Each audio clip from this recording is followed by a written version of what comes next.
How to log out Instagram from other devices. Hello everybody, welcome back to my channel. This is me Pipin Vasnath, and today I'll guide you on how you can log out your Instagram account from other devices. Now first things first, you can open up a device and there you want to log into your account, right? So suppose you open up your account and you're logged in.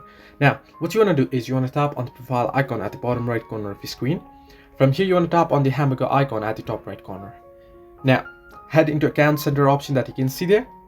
And now you can see password and security and personal details option. You can simply head into password and security here, and under security checks you'll be able to see the option that says where you are logged in, right? Simply tap on it, and once you tap on it, you want to tap on the particular account that you wish to log out your account from other devices. And here you can see log in. Now you can see my logged in devices. Now particular, there are certain devices. If you wish to log it out from a particular device, simply tap on that particular device and then simply tap on log out, and it'll get logged out from that particular device. If you wish to log out from all other devices, simply scroll down below and simply tap on select devices to log out, then tap on select all option and then simply tap on log out, and it'll get logged out from every single device. So this way you can log out Instagram from other devices.